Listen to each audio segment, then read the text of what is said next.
어제 저녁 오랜만에 녹음한다고 마이크 앞에 앉아 몇 시간을 씨름하다 결국 포기. 오늘 다시 힘내서 여기 이 자리. 여기는 다정한 책방입니다. 5월에 찾아뵙고 어느새 6월도 막바지. 그간 평안하셨는지요? 벌써 한 해의 절반이 가고 있다는 게 여러분은 실감 나시나요? 작년 이맘때는 결코 상상할 수 없었던 새로운 인연들, 새로운 일들이 제게 찾아왔습니다. 미래는 늘 이렇게 상상을 초월하는 예측 불허? 그러게요. 움츠리고 계속 숨어만 있었다면 결국 그런 일들은 없었겠죠? 남부지방엔 벌써 장마가 시작되었고 제가 있는 서울도 내일부턴 본격적인 비 소식입니다. 가끔 오는 비는 운치도 있고 반갑지만 긴 장마는 개인적으로 저는 좀 힘드네요. 마치 물속에서 사는 듯한 습기 폭탄의 그 눅눅함? 저는요, 뜨거워도 쨍한 햇살에 밝은 날들이 더 좋습니다. 오늘 소개해드릴 책입니다. 해냄 출판사에서 펴낸 정혜신의 적정심리학, 당신이 옳다. 30여 년간 정신과 의사로 활동하며 12,000여 명의 속마음을 듣고 나누었다는 정혜신 작가님은 자격증 있는 사람이 치유자가 아니라 사람 살리는 사람이 치유자다라고 말씀하시네요. 현장에서 쌓아 올린 30여 년의 치유 경험과 내공을 집대성해서 이 책에 담았다 하는데요. 어떤 내용일지 참 궁금하죠? 저와 함께 다정한 책방으로 어서 들어가 보시죠.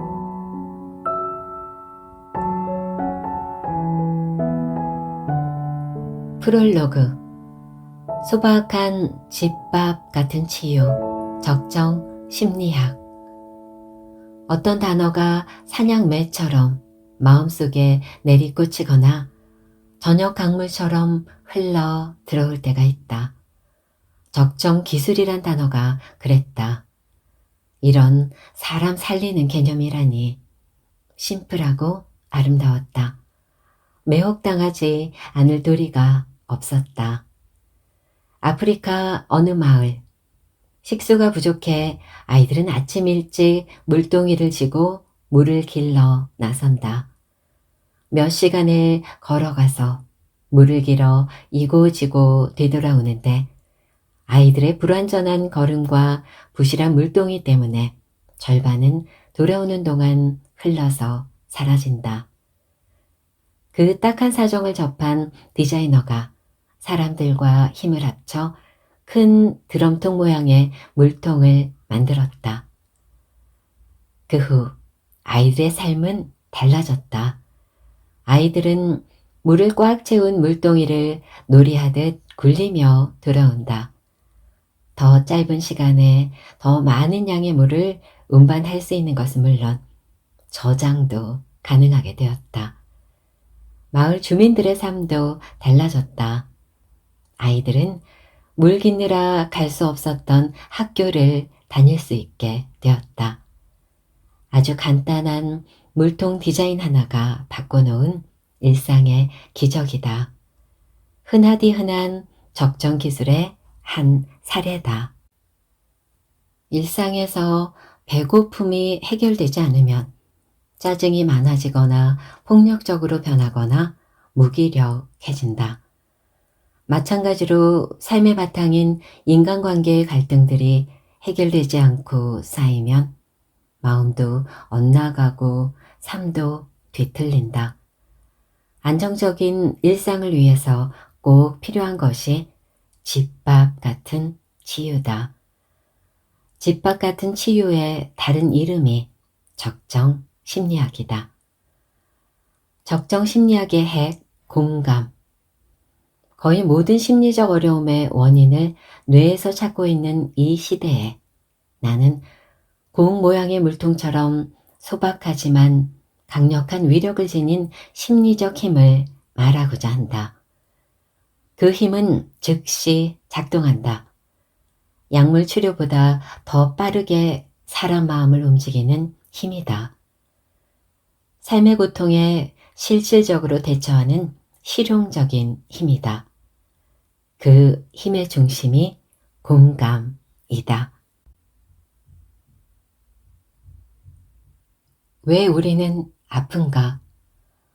당신이 옳다는 확인이 부족할 때, 단전 단수가 되면 최소한의 품위 유지가 불가능하지만 산소 공급이 끊기면 생명 유지가 불가능하다. 산소는 생명을 유지하는 절대 요소다. 심리적 목숨을 유지하기 위해서 끊어지지 않고 계속 공급받아야 하는 산소 같은 것이 있다. 당신이 옳다는 확인이다. 이 공급이 끊기면 심리적 생명도 서서히 꺼져간다. 사람은 옳기도 하지만 잘못 판단하고 행동할 때도 있는데 어떻게 늘 옳다고 말할 수 있나 그런 의문이 생길 것이다. 내가 여기서 말하는 당신이 옳다는 말은 그런 현실적 수준의 잘잘못이 아닌 더 근원적 차원에서의 명제다.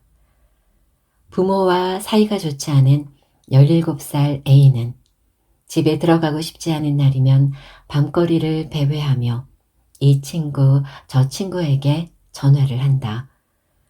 이럴 때 A에게 산소 공급이란 집에 또 못 들어가고 있구나. 무슨 일이 있었나 보네. 같은 말이다. 네가 이상한 애라서 달밤에 체조하고 있는 게 아닐 거라는 무조건적 믿음과 지지다. 그 말은 A를 절대적으로 안심하게 해준다. 내가 잘못되지 않았다는 확인이 있어야 사람은 그 다음 발길을 어디로 옮길지 생각할 수 있다. 자기에 대해 안심해야 그 다음에 대해 합리적으로 사고할 수 있다. 네가 그럴 때는 분명 그럴 만한 이유가 있을 것이라는 말은 너는 항상 옳다는 말의 본뜻이다. 그건 확실한 내 편 인증이다. 이것이 심리적 생명줄을 유지하기 위해 사람에게 꼭 필요한 산소 공급이다. 네가 옳다고 말하는 것이 먼저. 살다 보면 주변에서 죽고 싶다거나 누군가를 죽이고 싶다는 얘기를 하는 사람이 있다. 그러면 긴장하게 된다. 그런 경우에도 네가 옳다고 해야 하나? 그럴 수 있나? 물론이다. 그럴 수 있다. 그래야 한다. 죽여버리겠다, 죽겠다는 극한의 감정 상태도 햇빛 아래서는 아침 이슬처럼 된다. 흔적도 없이 사라진다. 사람의 분노나 억울함, 상처의 감정이 하찮아서가 아니다. 천천히 정확하게 햇빛을 쬐어주면 그것들은 대부분 사라진다.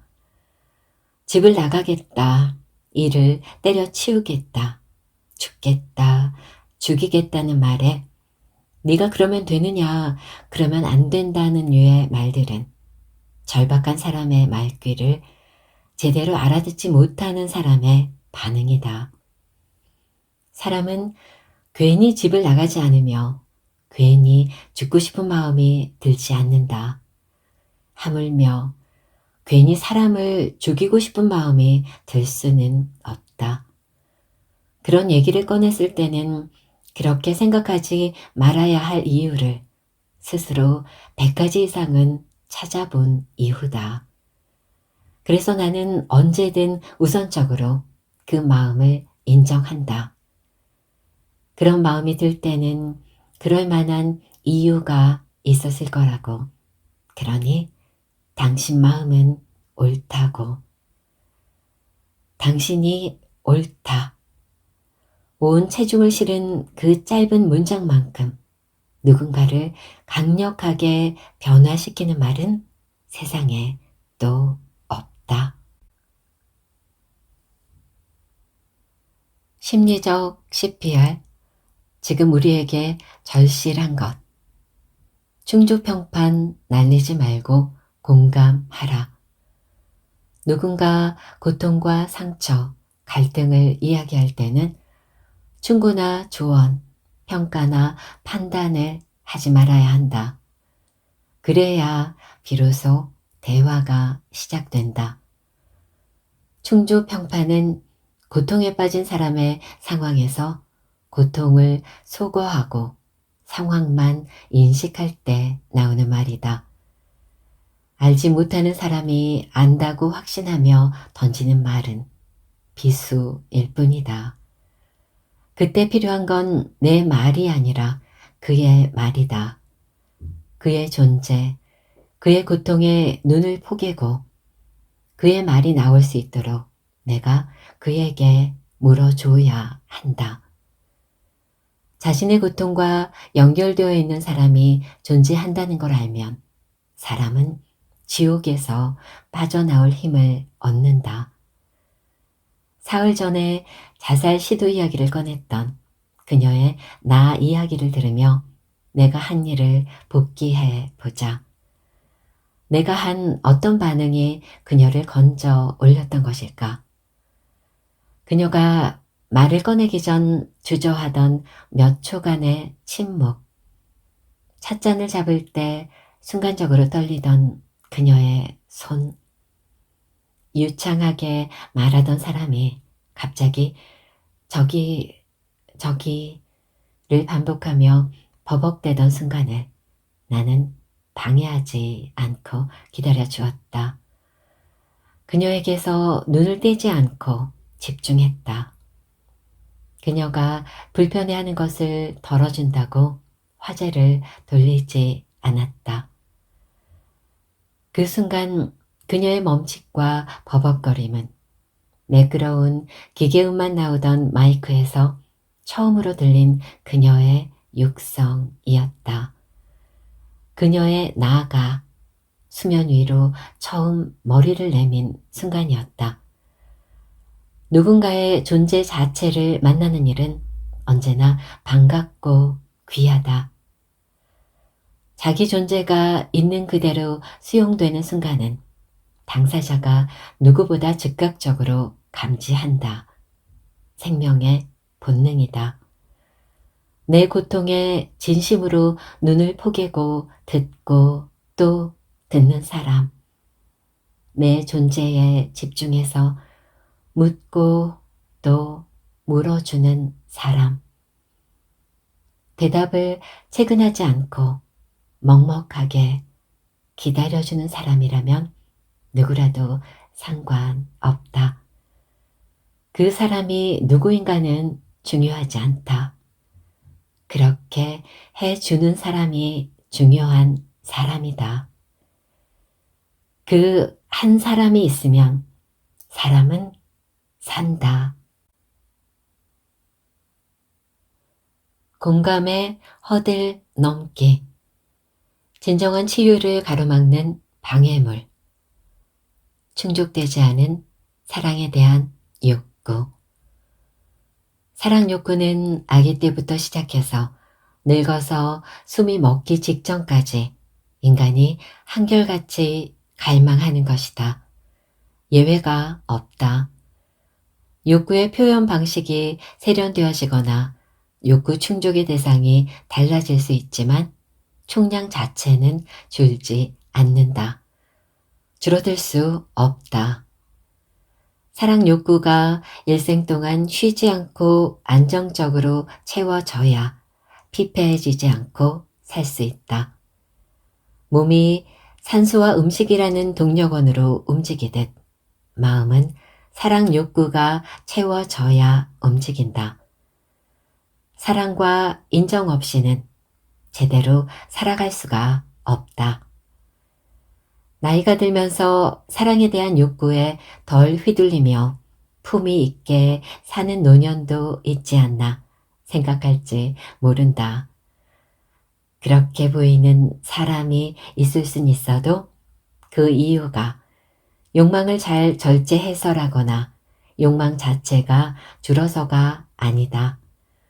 그런 사람은 충분히 사랑받고 깊이 인정받은 사람이다. 열흘을 굶은 사람이 음식 앞에서 품위를 갖출 수는 없다. 내 안에 남아있는 콤플렉스. 수영을 못하는 것이 콤플렉스인 남자가 있다. 대학 때 동아리 MT에 갔다가 한 여학생이 물에 빠졌고 그를 제외한 선후배 남학생들이 나서서 구했다. 아무도 그에게 뭐라 하지 않았지만 비겁했다 자책했고 물에 대한 공포는 더 커져서 결국 수영은 배우지 못했다. 지금 연년생 아들 둘을 둔 그는 아이들은 마음껏 뛰어놀며 자유롭게 커야 한다고 믿는 학부모다. 과외나 학원 보내는 일도 안 한다. 그런데 아이들에게 수영만은 꼭 가르쳐야 한다고 생각한다. 그래야 언제 어디서든 당당하게 살 수 있다고 믿어서다. 아이들이 학교 숙제를 안 해도 시험을 망쳐도 너그럽기 그지없는데 수영 강습을 빼먹으면 불같이 화를 낸다. 아들에게 수영 강습을 강요할 게 아니라 수영을 배워야 할 사람은 정작 그 자신이다. 오랫동안 허기진 사람이 자기가 먹어야 할 밥을 배부른 옆 사람에게 억지로 먹이는 격이다. 우리 마음속에도 그의 수영 같은 것들이 여러 형태로 존재한다. 여기서 수영이란 한때 걸려 넘어졌던 돌뿌리 같은 내 안의 콤플렉스다. 나중에 후회하거나 힘들다고 하지 마라. 계속 바꾼다는 건 흔히 생각하듯 게으르거나 끈기가 없어서만은 아니다. 자기를 찾기 위한 고민을 계속 하고 있다는 의미이기도 하다. 그 고민 속에는 왜 나는 한 가지 일을 진득하게 오래 하지 못하는 걸까? 라는 생각도 늘 함께 들어있다. 사람은 그런 존재다. 당사자는 그런 자신에 대해 남보다 더 많이 자책하며 생각한다. 예전에는 딸을 결혼시키면서 그 집 귀신이 되라며 딸의 퇴로를 다 막아버렸던 야만이 횡행했다. 남편에게 구타를 당하고 시댁에서 사람 취급을 못 받아도 친정으로 돌아오면 안 된다는 부모의 말 때문에 짐승 같은 삶을 살았던 딸들이 이 땅에는 눈물나게 많았다. 부모들은 딸의 인생에서 퇴로를 봉쇄해버렸다. 그게 무슨 짓인 줄도 몰랐다. 퇴로가 막힌 밀봉된 삶 속에서 무슨 수로 자유롭고 인간답게 사나. 부모라는 이름으로 자식에게 행했던 협박성 계몽이 부모의 도리나 역할인 줄 알았던 폭력의 시대가 지금은 아니다. 그런 시대는 끝났다. 끝나야 한다.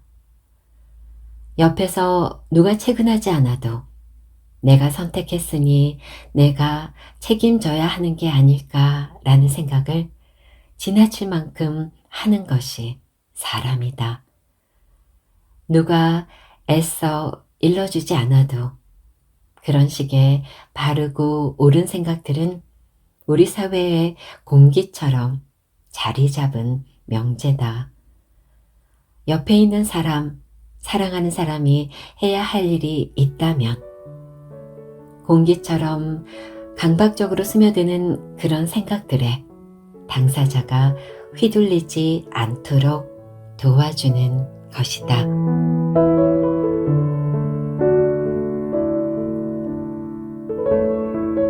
공감은 똑같이 생각한다가 아니라 상대의 감정이나 느낌이 아, 그래, 그럴 수 있겠다 라고 이해되고 받아들여지는 상태라 합니다. 많이 배웠습니다. 정혜신님의 당신이 옳다 읽으면서 공감하는 법, 그리고 사람의 행동이나 생각은 틀릴 수 있지만 그런 마음이 드는 것은 그래요. 인정해 주어야 한다는 것. 자, 이제 바쁜 일정들도 어느 정도 지나갔으니 다정한 책방 구독자 여러분들 너무 많이 기다리지 않게 하겠습니다. 오늘도 함께 해주신 여러분 고맙습니다. 안녕히